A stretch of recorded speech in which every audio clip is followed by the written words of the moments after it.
Good morning, everybody. Welcome to another installment of AgAID's seminar series. I'm Alex Kirkpatrick, Science Communication Researcher and Educator at AgAID and the Centre for Sustaining Agriculture for Agriculture and Natural Resources. I forgot the name of my own institution. Very good start. At Washington State University, I got that bit right. Fear not, though, I am merely the moderator of today's talk. As such, please DM me here on Zoom at any point during the presentation if you have any questions you would like me to pose to our speaker today, or you can hold on to your questions until the end and pitch them yourselves. I strongly encourage you making profligate use of the chat function throughout. If you have any burning thoughts or hot takes as we proceed, feel free to share them in real time to everyone in the chat or share your thoughts on the side. Today's speaker is Emily Larosa, who has been working with AgAID over the summer on issues related to AI ethics and public engagement with science and technology. Emily is a PhD student at Michigan State University studying philosophy with a focus on AI and ethics in agriculture. Emily studies under Dr. Kevin Elliott, an expert on the use of polyfluoroalkyl substances and environmental health issues, and Dr. David Danks, a member of the US government's National AI Advisory Committee. More importantly, Emily plays drums in a competitive bagpipe band and enjoys walking her dog on the beach in sunny San Diego, which is probably too sunny at the minute for October, in my opinion. And this morning, when I finally shut up, Emily is going to introduce a potentially effective method of sharing information about autonomous agricultural systems that aims to be both respectful and engaging to a range of audiences. Her focus on public engagement and partnership building is one that offers a novel perspective on how the AI community might work with external groups and individuals impacted by AI and robotic innovations in a manner that is focused on justice, empowerment, and ethics. And take it away, Emily. Alex, thank you so much for that great introduction. Good morning, everyone. Before I get started, I'd like to respectfully acknowledge that Michigan State University occupies the ancestral, traditional, and contemporary lands of the Anishinaabe, Three Fires Confederacy of Ojibwe, Odawa, and Potawatomi peoples. I acknowledge the real ways that the state of Michigan, Michigan State University, and residents of this land have benefited from forced and systematic removal of the Anishinaabe and other indigenous peoples from Michigan. I strive to be a positive and responsible steward for the lands in which I both research and reside, and am committed to an unwavering support of these indigenous communities. So good morning, everyone, again. Today I'll be presenting from Farm to Data Table, an information framework that I see as an appropriate approach to AI system transparency. The roadmap for today will be running through autonomous system failures that have occurred throughout the United States, and then discussing desired versus needed information sharing surrounding these autonomous systems. We'll then move to challenges to transparency that actually occur, and then move to a real applied framework, which is something that I see as the right way to achieve transparency for AI in agricultural systems. When we discuss transparency, it's really important that we're all on the same page for having a terminology here that's a similar definition. So when I talk about transparency, I'm not discussing white boxing, which is the full opening of all of the code for the system or understanding everything that surrounds it. Rather, I see transparency as a methodology-based transfer of information. And I see it much more as Helen Longino does in The Science of Social Knowledge. Transparency in scientific research involves a commitment to ethical standards that require researchers to openly communicate their methods and findings, enabling the scientific community to engage critically with the work. As such, I think that an informational framework requires a methodology that allows for ethical partner engagement and can be applied to any autonomous system. This informational framework that I'll be discussing today engages with the public and works within the real world. And this is important as we discuss the next component of autonomous system example failures. On a warm March evening in Tempe, Arizona in 2019, Elaine Hertzberg was struck by an autonomous vehicle. The driverless vehicle, piloted by Uber's autonomous vehicle system, failed to see the pedestrian crossing in front due to a LiDAR malfunction and continued on its path, oblivious to the woman and her bicycle. Importantly, the human in the driver's seat assumed the AVS would be capable of stopping and did nothing to prevent the crash. Elaine Hertzberg later died in hospital. This instance was very jarring for the public. Outcry from Arizonans met fear from other reaches of the nation, bathing the US in concern about these auto systems and a seemingly ambivalent acceptance of the use of such technologies in the public sphere without engagement or consent from public representatives. There was an immediate public industry moratorium on all autonomous vehicle system testing for 6 months in the US, and the governor of Arizona, through executive order, decreed Uber AVS ineligible to continue operations in the state of Arizona. Though the governor's order may seem like enough at first of a reaction and engagement from the executive branch at first passed, the company at fault is penalized, the system at fault pulled from roadways, and the public has time to come to terms with a novel form of death, previously only contemplated as philosophical thought experiment. It is worthwhile to reflect on the reality of the deployment, engagement, and regulation levels of AVS in the US. The governor of Arizona was careful in the wording of his executive order, explicitly banning only Uber AVS that were deployed at the time. The present deployment state of autonomous vehicle systems in the US is officially in a scientific testing phase. There is no impetus for, nor is there currently demand for, pre-market testing from the public, assessed and simply put, these systems are being assessed and policed largely reactionarily. After this accident, there were heightened calls for common sense protective measures to be put in place regarding AVS. However, it remains unclear as to how to best achieve the model of regulation for such dynamic systems. Secondarily, and more to the issue at hand, there's no clear way to share information surrounding the AVS and its abilities in a way which is applicable to and appropriate for different audiences. The fault, arguably, is also that of the passenger driver of the car. She did not stop in a way, she did not react in a way to stop the AVS from hitting and ultimately killing Ms. Hertzberg.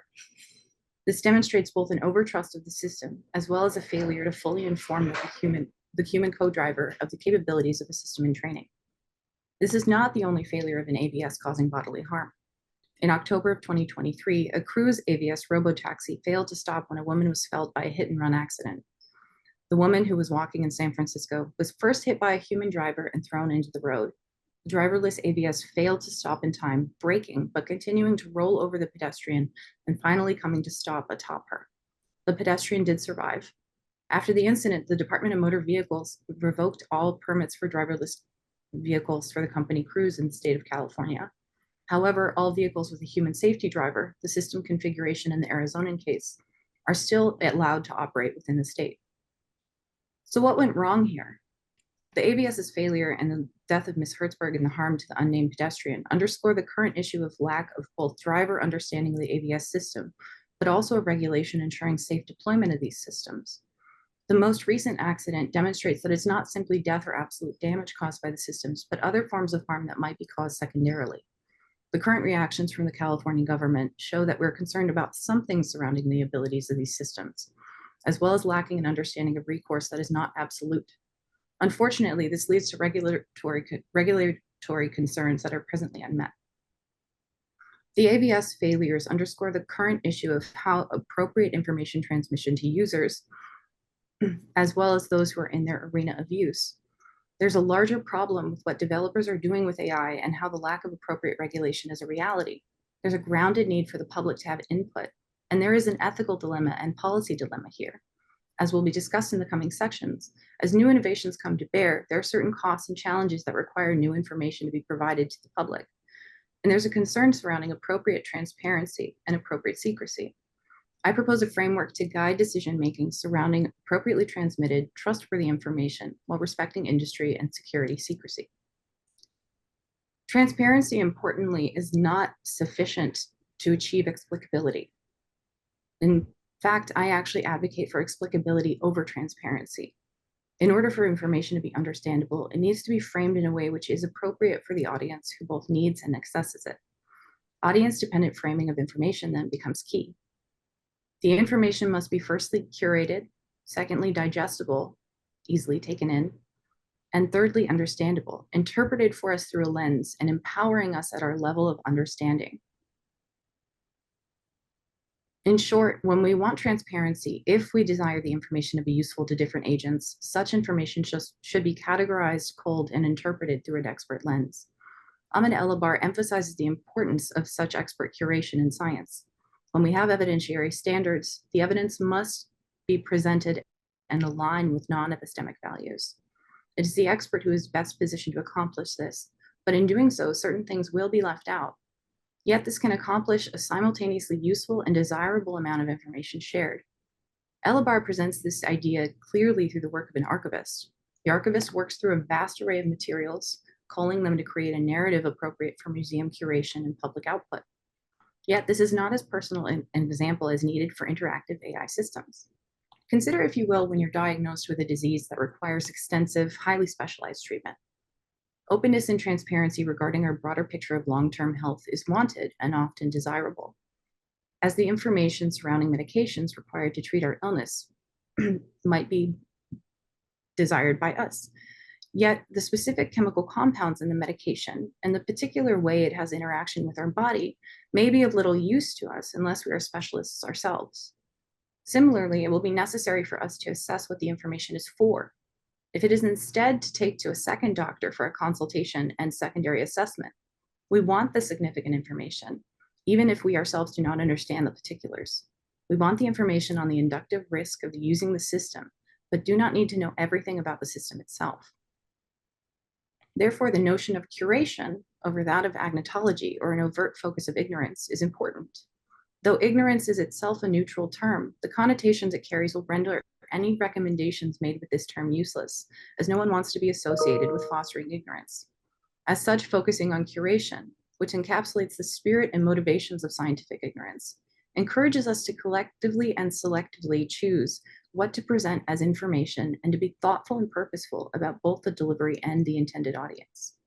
Through curation, we empower people at their level of understanding and evade selective ignorance challenges that many will face, wherein people can avoid entire swaths of information pertinent to their interests simply because it was deemed too difficult to share. Secondly, we also ensure a stronger level of trust to take hold within the scientific community. Failure in appropriate scientific knowledge sharing with lay communities can erode epistemic trust in the scientific community itself. It's also very important to note here that suppression is not the same as curation. So the challenges then are many for autonomous systems to transparency and their needs. The importance of transparency is overtaking scientific conversation as well as philosophical literature surrounding the sciences. This is particularly true in the field of AI. From twinning to deepfaking and false data creation, the work to address fraud and error becomes even more complicated by concerns of proprietary information. Full transparency itself can be dangerous when we grapple with autonomous security systems or when we want continued public trust. So what do we do here? Dangers, effects, and benefits of a system must be weighed before systems are deployed.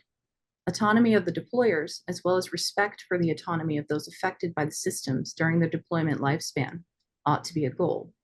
And another goal, as we've discussed, is removing the educational burden for those who are using or engaging with the system in a way which matters. These might seem like daunting challenges, but they are things we can attempt to tackle. Let's move through how we might achieve this. Gavin Elliott puts forth a taxonomy of transparency in science writ large, which gives us a first pass grasp at what we should be seeking when attempting transparency. Firstly, we ought to have purpose. Why and what are the motivations for such transparency? Secondly, we have the audience. Who receives the information? The purpose tends to drive the audience dimension, and the goals for pursuing transparency determine audiences needing to receive the information. Thirdly, we have content. What is to be disclosed? What is the take-home method, the methodology, the reliability? This again depends on the goals, and transparency initiatives could also be directed at revealing the values that caused or may cause judgments to be made in particular ways. Fourth, we have how, and this breaks into multiple dimensions itself. Firstly, we have the time frame. Is it pre, mid, or post-research or publication? Is it when plans are disclosed? The actors. Who communicates the content to the audience? Mechanisms. How do we make the data intelligible or useful to the audience? And venues. These are often considered reports, conferences, or media interviews. Lastly, we have dangers, and dangers affect all four other dimensions. It should be considered a dimension in its own right because it can be mitigated creatively, or one might even abandon some of the purposes for transparency and the content that is needed to be disclosed if one concludes that the dangers associated with confusion are too severe. Full transparency can weaken scientific information through inviting unnecessary skepticism and weaken social institutions by forcing slowdown of information integration by political actors, until such time as the information can be made publicly accessible. A second challenge is that transparency itself can be dangerous. This is most easily understood to the public with regards to national security. Consider if nuclear secrets of the warhead were made publicly available. It only takes one malactor, with the necessary resources, of course, to engineer a warhead and allow a genuine threat to emerge on a global scale. On a national rather than international scale, we can see cybersecurity threats emerge. If the firewalls used by the NSA were to have their code made public, hacking state secrets by enemy state agents would be inevitable. It seems we're at an impasse. If transparency is so challenging, perhaps we should take our lumps and be satisfied with what we can share without undermining the intent of the work done. Yet this is dissatisfying ethically and leaves a sour taste. Rather than accept the issues as they are and promote a dichotomous approach of black box versus white boxing of information, developers and deployers should strive for a workable system of transparency, which is context dependent and highlights the agents involved as well as the level of information needed or should be provided to each agent at a tiered level. I argue that there is a route which evades these particular minefields and respects the information needs of the agents and respects the strengths and weaknesses of each, the information flow. What we need, in fact, should be autonomous system specific. Firstly, in order to have continuous ethically grounded deployment, as well as we ought to ensure a form of educated consent surrounding their use. As the AI is refined and real-world reliability verified through problem assessment and addressed, market access can be relaxed further and we can have broader justified use of our system. We ought to have evaluation throughout the life cycle of the system, as well as a tailored, tiered approach to information sharing. In our autonomous system framework, we ought to also have respect for education levels of all partners interacting and engaging with the system. And it needs to be primarily third-party auditor accessible. For our purposes then, I propose the curated information framework. This content has the audience, who receives the information, informational wants, what information is desired and needed by that audience, the content, what information is actually shared, venue, or how the information is disseminated, responsible agent, who is responsible for sharing agreed upon information, and identified dangers of shared information. The CIF is iterative, public, and useful. This framework is to be made available to the public. It's to be accessible, digestible, and understandable. And it's not the public's responsibility to develop, but the developers before deployment. It's also the responsibility of a third-party auditor to enforce and edit as needed. It is importantly a process to create this framework. In doing so this summer, I actually engaged with Joe Davidson as well as Georgie Norgie and Jordan Job to be able to identify a particular system and worked with autonomous app pickers to be able to frame my methodology. Firstly, we have the informational interview. In developing the informational interview, you should develop questions for interviews collaboratively with the institution seeking information. In this case, this was AgAID. Pare down the questions to no more than 10 and ensure the interview will not last longer than 45 minutes. You need to be open to the interview lasting as long as the interviewee desires and establish communication with the interviewee. Connections for me were made via cold calling and emailing, but primarily made through the AgAID umbrella and snowball sampling. Communities, importantly, will respond differently to being contacted for interviews directly versus indirectly. For the farming community, for example, many only participated once a vetted member of the community vouched for me. A special thanks to Inez Harahan as well as Eric Nicholson for putting me in contact with so many various partners.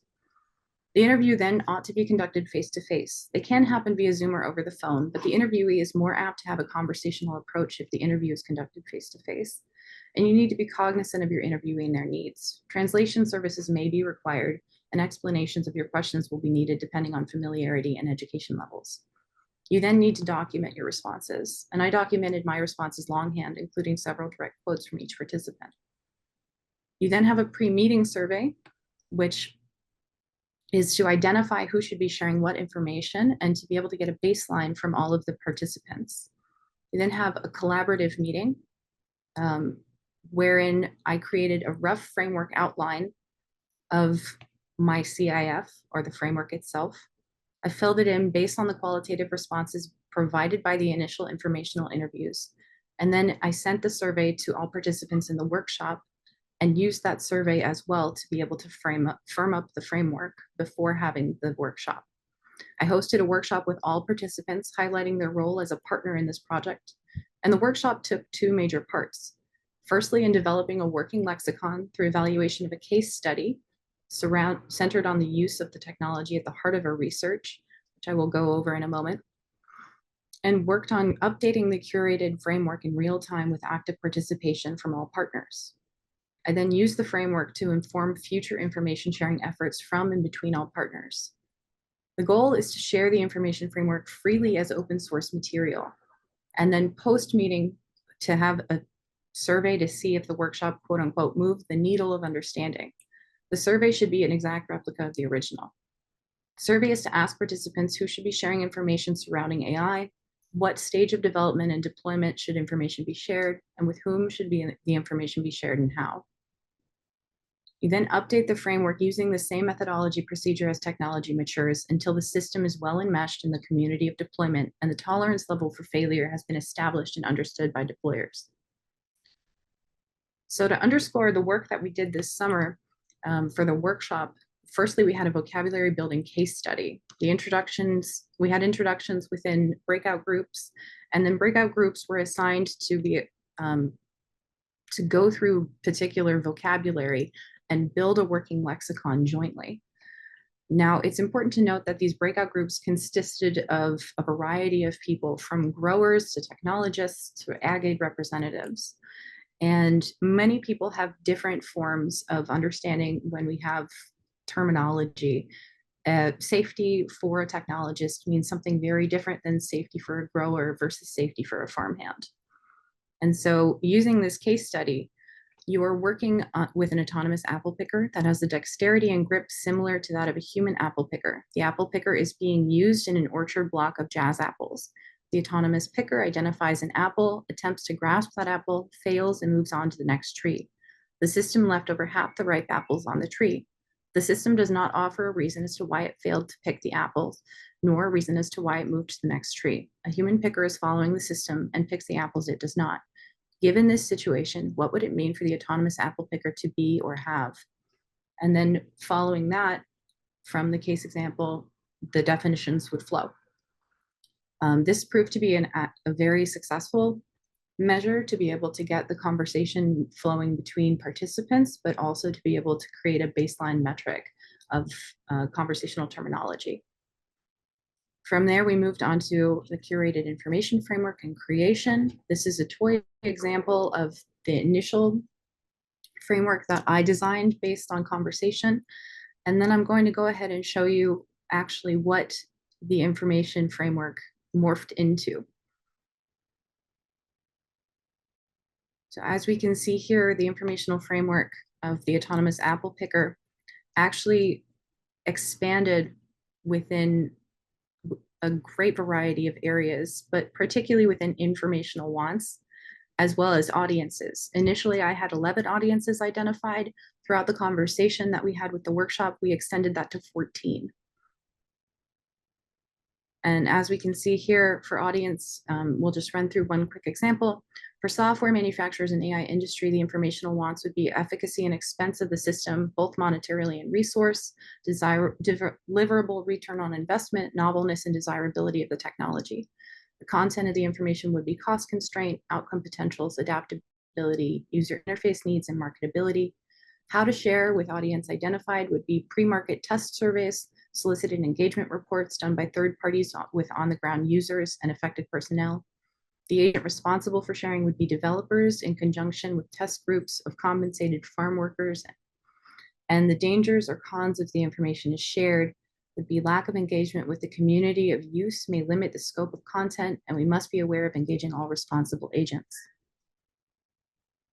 So over the course of this, I conducted 25 interviews with 17 non-AgAID participants and identified 14 audience categories.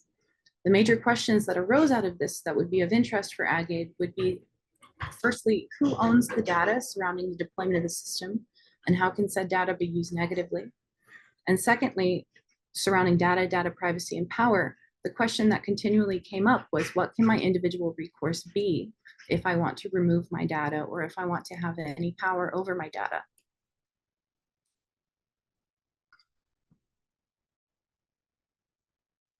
Such a process of transparency and creation of this framework embodies a Deweyan approach to science in a democratic society.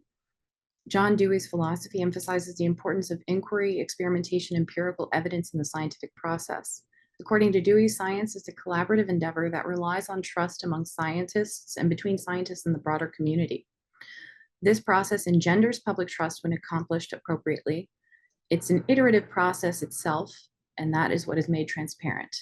Importantly, it's not everything about the process it is not everything about the system that is made transparent. Rather, it's the process itself about the transparency surrounding the system. Scientific knowledge is made accessible to the pertinent parties, and it allows us to understand what, when, and in what context information should be shared with particular agents. Importantly, it also allows us to understand that experience with systems is necessary and desirable. Participation from the right agents allows us to create a sense of ownership through the right kinds of understanding, preventing shelfware of our systems. So what can go wrong here? Again, full transparency can be undesirable. Rather than accept the issues as they are and promote a dichotomous approach, developers should strive for a workable system of transparency because the black box and white box debate is a false dichotomy. Full transparency can weaken a system's impact through unnecessary scrutiny. And the public may get different kinds of information given the use cases. We cannot have a broad template for AI information sharing. It needs to be use and system dependent.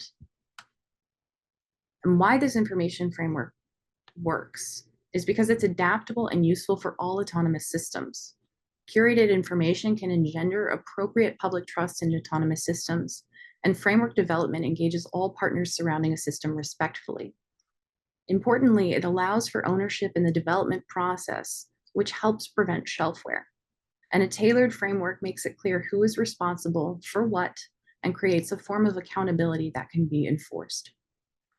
I'd like to say thank you to all my participants and thank you for listening, and I appreciate your time and look forward to questions. Thank you very much, Emily. We'll now take questions if you want to chime in, but before that, Emily, I'd just like to I'll put to you what Margaret put in the chat and see what you have to say. Margaret said, I'd propose some kind of balance of power here too. Right now, it seems that the curator has all the power, which leaves the curator very subject to conflicts of interest. Which puts the example, oh, we can't say that, it's true, but the customers wouldn't buy our product. And you can see that comment in the chat as well, Emily.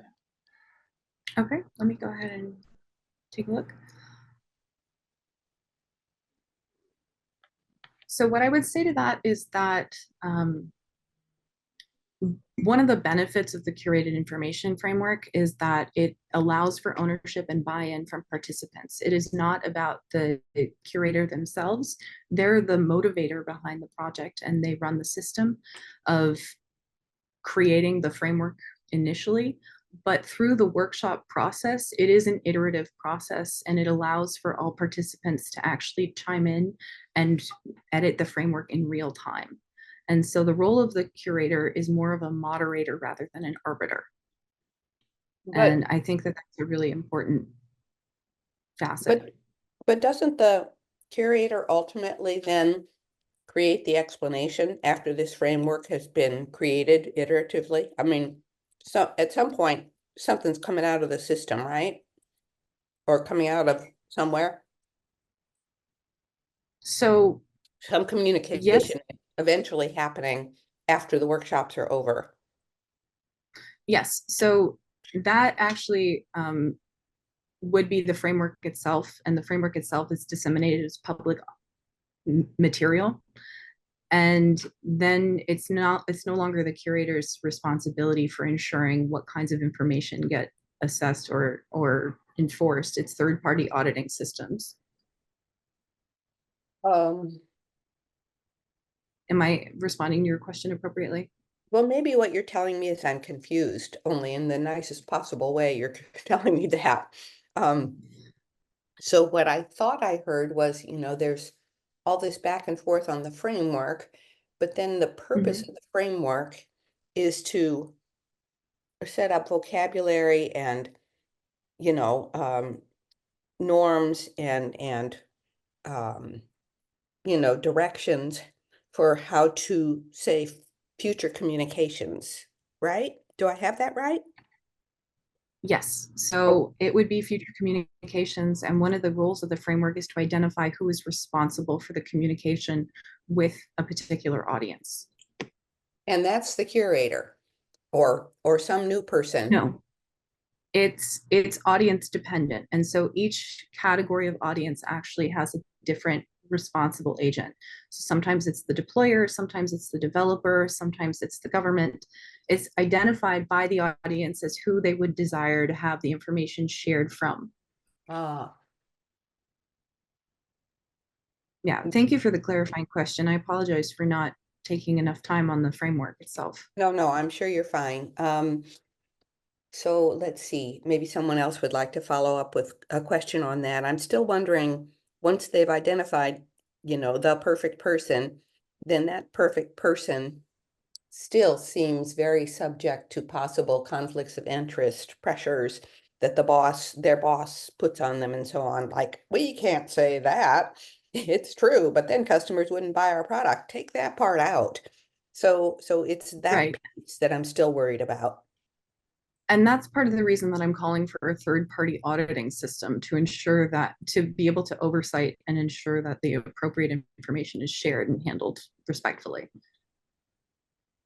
Yeah, I get that. I guess I'd like to, one thing that would be good in your future work would be to flesh that out more, because that too is pretty easy to get to conform to, you know, spin doctoring and so on.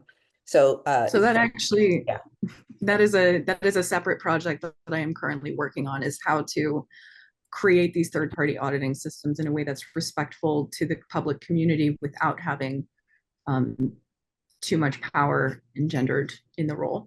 Ah, nice. Thank you. Yes, thank you for asking about that. It's definitely something that I'm trying to keep an eye on and thread the needle with.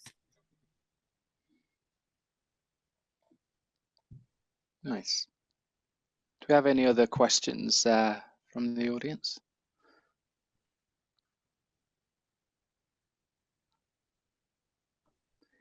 In which case, I've got a bit of a question. Emily, as a researcher and someone implementing this, can you discuss the challenges and opportunities that you've encountered in trying to implement an ethical framework or carry out this kind of engagement? Absolutely. So one of the challenges of trying to communicate and conduct this engagement is that the farming community itself feels oversaturated with research.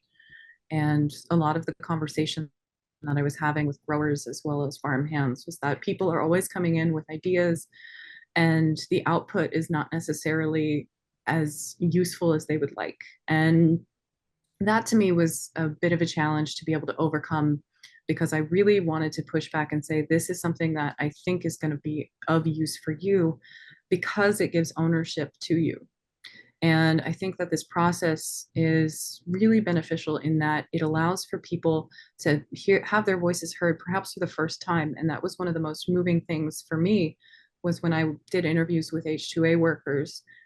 I was one of the first people who actually wanted to hear what they had to say, rather than trying to get them to prescribe to a narrative of what I thought they had to say. And that was a very moving comment to be able to receive. But I really do think that I think that the opportunities here are many, and I think that it allows for people to engage with each other on a very equal playing field for the first, perhaps for the first time, for many of the agents that are participating. Did you find any difficulty in kind of accessing these different publics, or even deciding which different publics you should include in the process? Yes, and I will say thank you again to Inez Harahan, Eric Nicholson, and Georgie Norghi for doing so much work with me and trying to identify as well as communicate with different people. One of the largest challenges that I had and still am working with is working with Indigenous communities and trying to be respectful of their process for research, largely because the permitting process for research within Indigenous communities does take time. And I was also very fortunate in that I, the Yakama Nation did participate, and I am very grateful to their time. But there were just so many different publics that might engage with or have an invested stake in the use of an autonomous apple picker that winnowing it down really did take time. And for me, what I would do next time is have this be a longer project. This was only a 6-week project, and I'm tremendously grateful and appreciative that I got everything done within the time frame that I did. And thank you so much, Joe Davidson, for hosting me and being excellent at making sure that I was informed about the technology and embedded appropriately. But it would definitely be something that I would want to have on a longer term scale, so that way it would be much more fleshed out and more robust. Thank you. I have a quick question. Sure, please. Well, thank you so much for sharing all the information, and thank you for a great work that you have done. As you mentioned, you have different publics, and sometimes the same sentence can have different meanings for the different publics. Sometimes one of them are going to take it like nicely. Some of them probably won't understand the same sentence that nicely. And you said each public needs an agent. So when it comes to the different languages, or not the language, but the vocabulary that you have to use with your different publics, how do you train the agent? Or is that training in part of your framework? So when you refer to agent in this instance, who are you referring to? Are you referring to the Person that audience? is going to contact the audience directly. Okay, yes. So one of the ways that I would try to work with training, and I was the agent in this particular case, is I would have someone who has a background in science communication, as well as a background in philosophy, which is my field, largely because we work a lot with terminology and disparate terminology and trying to establish communication appropriately. And I think that your question is absolutely salient. People do not have the same response or understanding to what transparency is versus applicability versus accessibility, right? And trying to garner and get down to the root of it is going to take time, and it's also going to be a skill set about the interview. So the interview itself is going to have to be very specific, and you're going to have to train someone to continually probe and ask until the appropriate or desired information is gathered. Okay, thank you. Yeah, of course. Emily, can I ask you a question that I've been thinking about sort of since the project, which is, there's both the question of how, which publics and how many publics, and then there's also the question of how much diversity of opinion might exist within a particular public. And I know in this project, again, given that it was only 6 weeks, you're only talking to 1 or 2 or a few within any given public. So can you just talk a little bit about how you see that issue?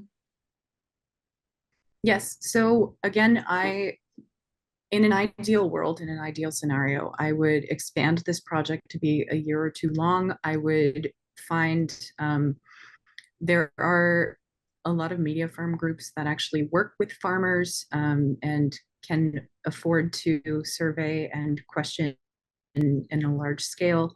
And I would look for roughly between 500 to 1,000 participants per audience group.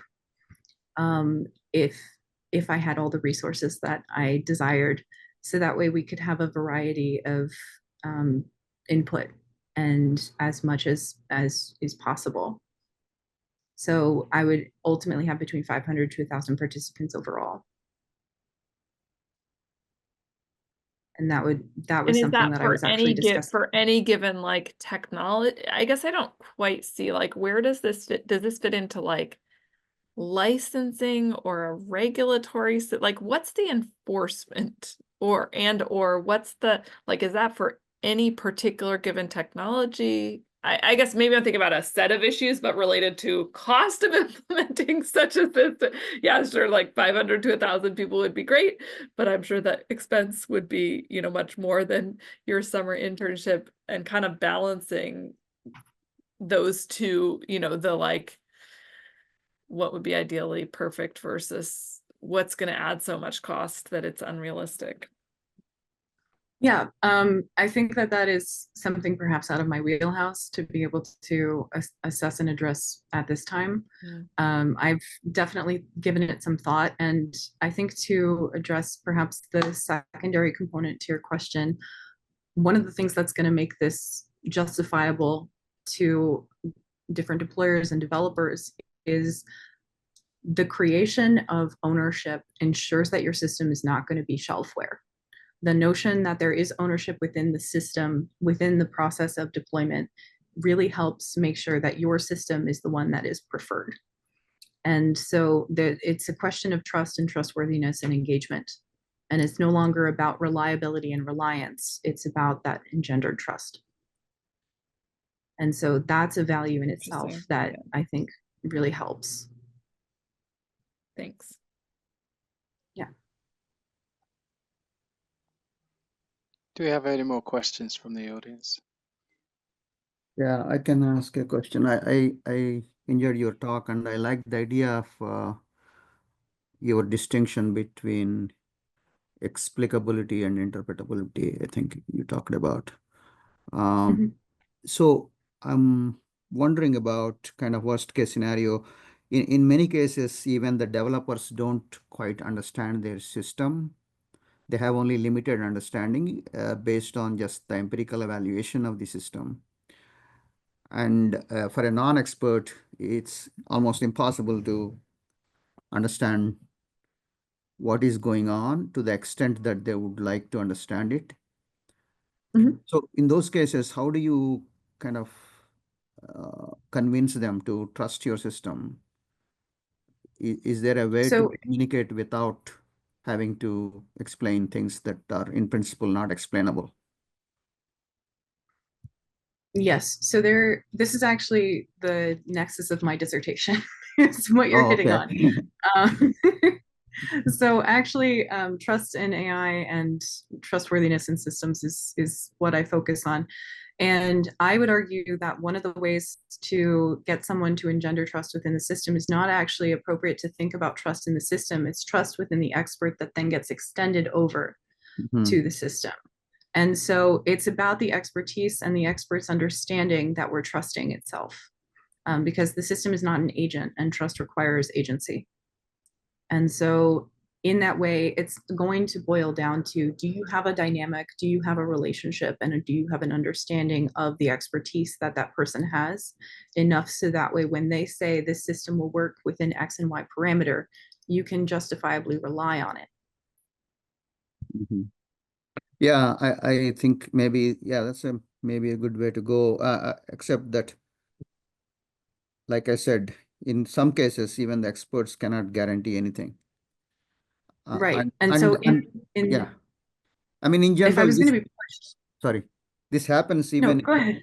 even without any computers involved. If you ask about, for example, doctors' opinions, at some level, they are opinions, and they cannot give you a lot of explanation. So we need to somehow grant the fact that these things are error prone in the end. And maybe you can quantify the error, but you cannot demand trust to the extent that it is possible in other cases, which are not as complicated. I think in those instances, it's going to also depend on how the system is affecting or impacting you. If it is a dangerous situation, if it is a situation in which the system is relied upon for a particular output, and there is no other option for recourse, it's going to be case and context dependent as to whether or not we opt into using these systems and whether or not that's a justifiable deployment. So in the cases where it is like, I understand you want to push to the nth degree and go to a real difficult scenario here. So say we have an instance where it's life or death, and we are completely reliant on this system for us to be able to get out of a particular sticky situation. And the expert doesn't necessarily know all of the input output, but knows that it can justifiably perform 96% of the time. Mm-hmm. And so the expert advocates that we use the system. In that instance, it's justifiable to use because we have no other alternative or recourse, and we also don't have a system that is equally or better than. Mm-hmm. I think that makes sense. Thank you. Absolutely.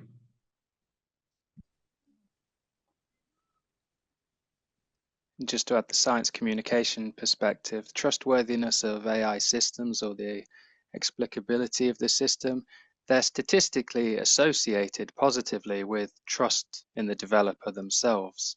And so often it comes back to the trustworthiness of the creator and the developer, which you can communicate through all the traditional human ways of communicating trustworthiness. You know, you trust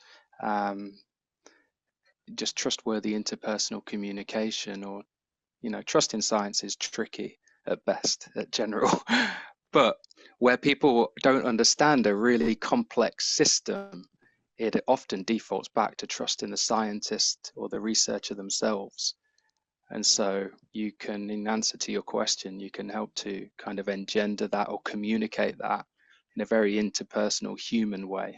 And so instead of trusting the system, they put their trust in you, that this system is explainable and can work for them in a safe way. Mm-hmm. Do we have and any so more questions? Sorry, carry on. No, I'm sorry. Oh, I was going to say that is what I mean by extensional trust. So, perfect. Thank you. I'm interested, Emily, you say explicability over transparency. Can you just explain a bit more what's the difference between them, and why do you believe that explicability is more important? Sure. So for me, explicability is being able to discuss what the system is doing and in a way that is educationally appropriate. And it doesn't necessarily have to follow the whiteboxing method or have full transparency surrounding the system. One of the issues that we have right now is that transparency is a buzzword. We fully understand that the public wants to know more, but as developers try to tackle transparency issues, it ultimately comes down to the issue that Prasad rightly pointed out. Sometimes we don't necessarily understand what's going on behind the closed door issue or the black box, in the black box. And having full transparency is going to be impossible. So rather than focus on that full transparency component, we should be explaining what our inputs are, what the training data is, what the methodology was to be able to train that system, and explaining what the output or outcomes are and what the desired likelihood of those outcomes are. And in that way, we can engender further trust within a system that respects the education level of people who are engaging with the system. Thank you. Emily, have you thought at all about how, maybe this, I'm trying to like tease something out of what Prasad said, but it's also perhaps about how do we communicate appropriately about the limits of our knowledge and what we don't know, and what risks there might or might not be, but are unevaluated. You know, it's sort of about blind spots in a way also. You know, and that's sort of, we don't know, we don't always know. Some things we know we don't know, and we can be like, we tested it within these parameters if you're outside those parameters. But sometimes we don't know what we don't know. And so, I don't know, maybe that's just like, we're all doing the best we can. But do you as a philosopher have anything to say about kind of those distinctions? I do, but I'd like to briefly bring it back to the informational framework and say that that is one of the benefits of having a large scale conversation around the dangers and effects of sharing the information. Because in being able to discuss it with other people and discussing it with outside of your own particular parameters, through the lens and scope of others, we can sometimes then see, oh, that is a danger that I wasn't assessing before, that I wasn't going to address, but now I know about it. And so I think that that in itself is a really unique benefit to this tool. To speak on it from a philosophical level, there are a lot of people who are working on risk analysis and dangers and effects and benefits of the discussion of technology. I am not necessarily one of them. It is not necessary. It's not my field, but I am versed in it. And so there are conversations surrounding how do we have the appropriate information shared, and what kinds of dangers are we looking at when we have those risks of not knowing what we don't know. And so thankfully there is some philosophical work going on in this field, and I'm sure that in science communication there is also the conversation. But that would be more Alex than myself. Does that help with? Okay, great. Awesome. Do we have any more questions? I have a question. Go ahead. Hi, I'm Kimberly at UC Merced. I wonder if you've thought, this is kind of the inverse, I guess, of Margaret's question about the curator being subject to outside interest, but have you thought about how you might handle a population group who views the technology as very against their interest and tries to derail it for the sake of, I guess it's kind of like tragedy of the commons, right? Like it's good maybe for everyone collectively, but not for a group in particular. The example I'm thinking of is maybe a little far afield, but I did some work in Mexico with an indigenous community that really didn't want to put a bioreserve in their old growth forest because they wanted to use the forest for cattle grazing. And it's like, from a scientific perspective, like, we really need to be conserving old growth forests, but for that community in particular, it was viewed as taking away an economic resource. I don't know if you have thoughts on that. I do, and thank you for this question, because I'm really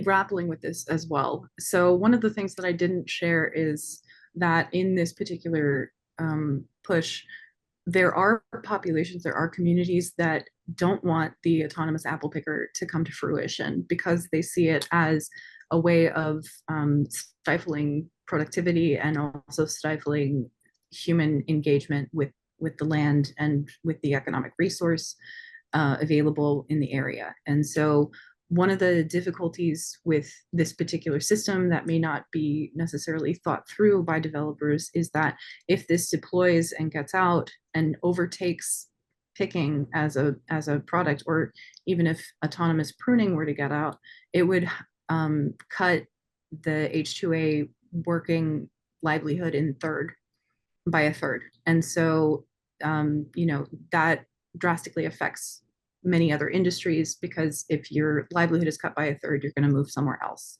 And that means that there won't be people to cut hops, there won't be people to pick cherries. It has a snowball effect for the community. And so that was something that I hadn't thought about until the communities themselves voiced these concerns. And I'm still grappling with, how do we ethically and justifiably deploy systems when we're impacting communities?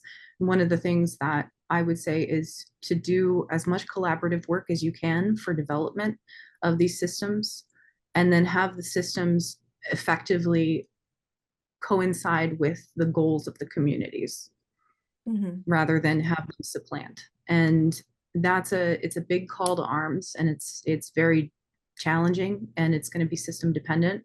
But I understand your challenge is very different in that having standing reserves, as it were, conflates with the economic pressures that the indigenous community was under.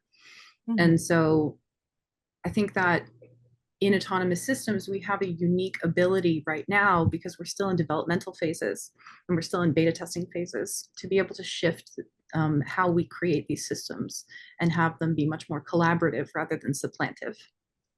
Mm-hmm. Yeah, that's great. You brought me back to actually a closer case study, which you may or may not have looked at, which is the invention of the tomato harvester. Put Yes. 80,000 people out of work in 2 years in California, and Have you read Paul B. Thompson? No, I don't think I have.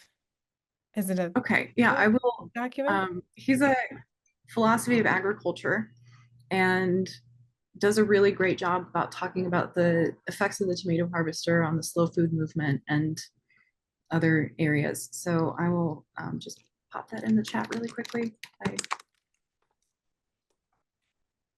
But yes, it's a great case study, absolutely.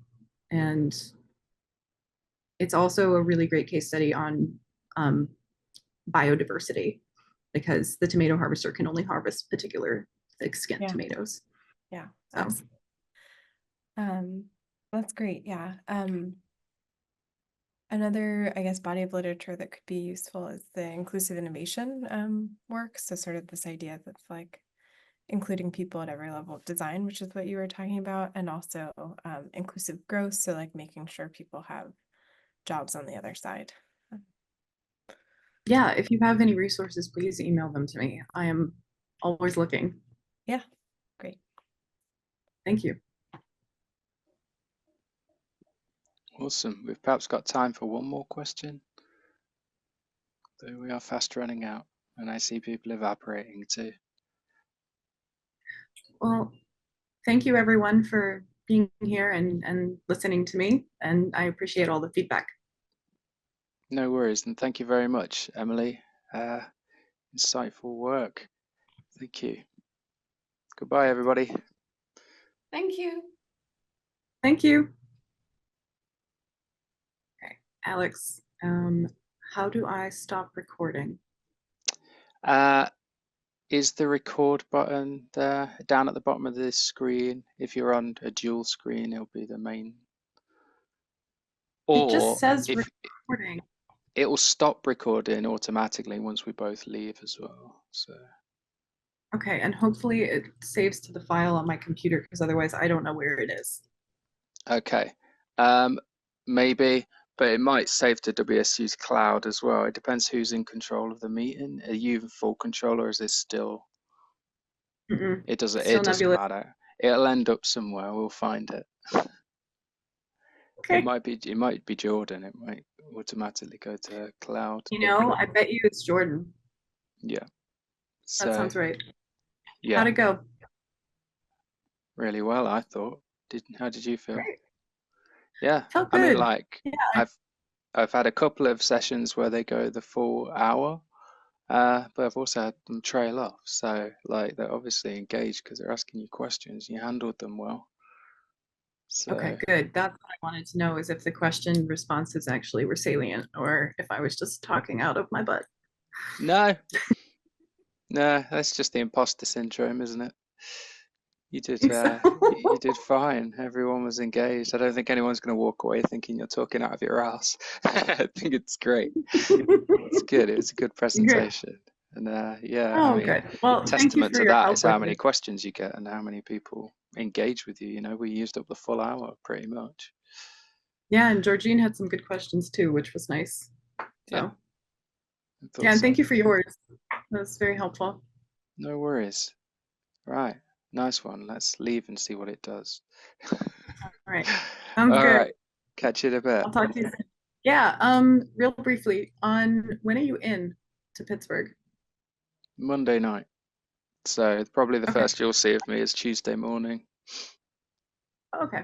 I was gonna say if you wanted to grab a drink or something on Monday. I don't know what Monday night means. Oh, I get in, yeah, I don't know. I think it's late because when I didn't account for the 3-hour time difference as well. So I think it's like I get to the hotel at about 11 at night. So quickly get settled and then get ready for the morning. Fair. And my cat's just All right. burst Well, in. I guess oh, nice. Yeah, I closed the door strategically because I was like, no dogs, no cat, no nothing. No one can talk to me. Oh, hello. She beats her way in. What's her name? Nemo. Nemo. Captain Nemo. Perfect. Does she have a little sub? Yeah. She's just in charge. Oh no, she's gone again. Evaporated. All right, cool. Well, All right. well I'll see done. you on Tuesday. See you Tuesday. Thank you. Thank you for your help.